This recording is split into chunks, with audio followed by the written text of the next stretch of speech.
amigos de Radio Anglicana. Ignacio de Antioquía, uno de los primeros denominados padres de la Iglesia, diría ya por el siglo II.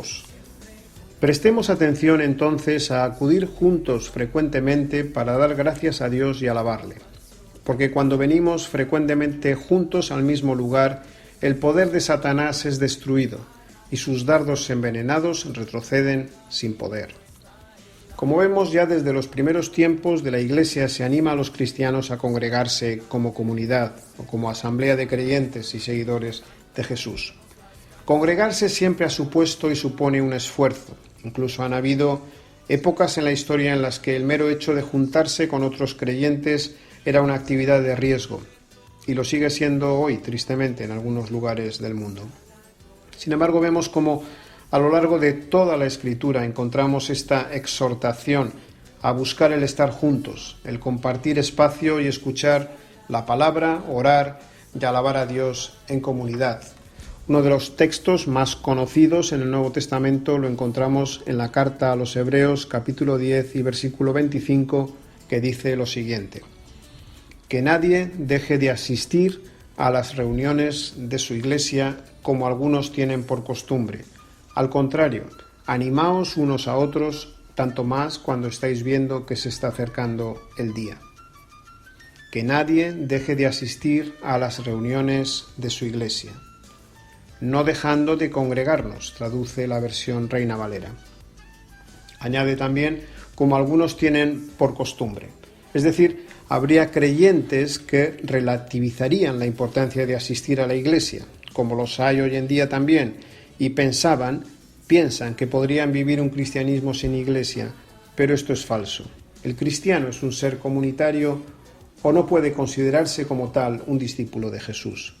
Así el autor de la carta interpela a los lectores a animarse unos a otros a vivir la iglesia en comunidad. Es cierto que los tiempos cambian. Nada tiene que ver el siglo II desde el que nos habla Ignacio de Antioquía, o aún más el siglo I desde el que escribe el autor de la carta a los Hebreos con nuestra época actual. Hoy vivimos en lo que se suele denominar la era de la comunicación. Términos como Internet, Facebook, Instagram, Twitter, WhatsApp, email, etcétera, forman parte de nuestro vocabulario, y quién más, quién menos usamos estas tecnologías. Una persona del siglo I o del siglo II no podría creerse que en algún momento fuera posible que alguien se comunicase con otro al otro lado del mundo y de una manera instantánea.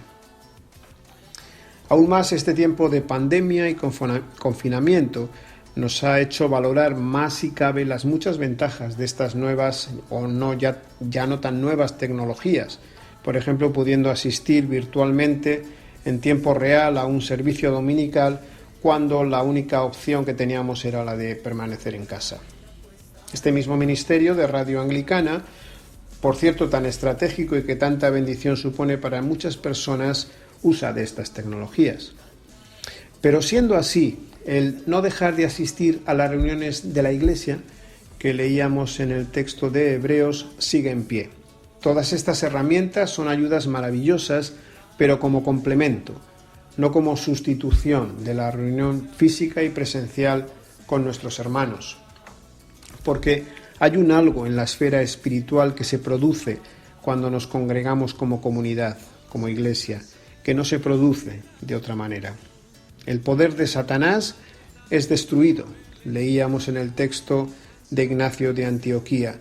Qué bueno, qué agradable es que los hermanos vivan juntos. Allí derrama el Señor su bendición, la vida para siempre, nos dice el Salmo 133. Así que, queridos amigos, quisiera terminar este espacio hoy con unas palabras de ánimo, como nos pide que hagamos el autor de la carta a los Hebreos. Si ya asistes regularmente a una iglesia, te animo a perseverar en seguir haciéndolo, siempre que sea posible, y a asistir no como si se tratase de cumplir un mandato, sino en entendimiento y reconocimiento del valor de la reunión comunitaria. Si no asistes regularmente a una iglesia, te animo a hacerlo. No hay forma de vivir una vida cristiana significativa sin comunidad.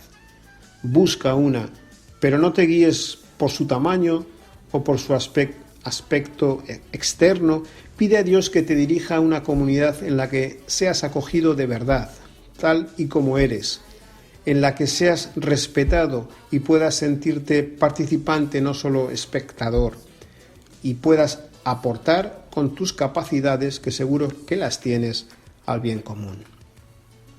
Oremos.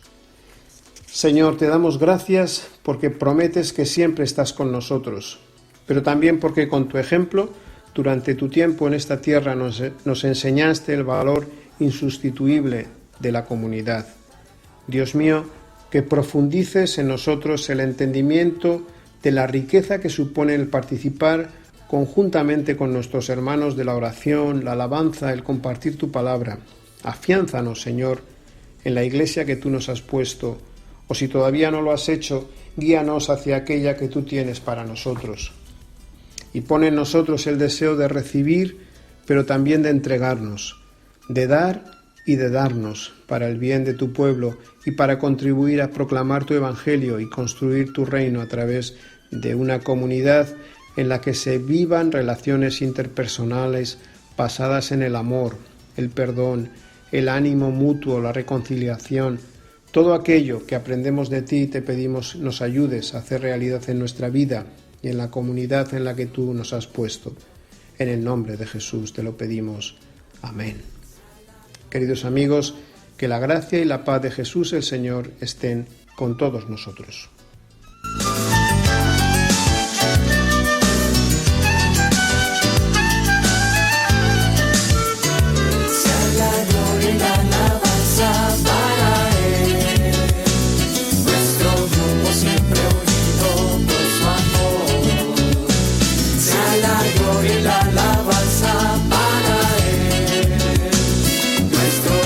Siempre unido.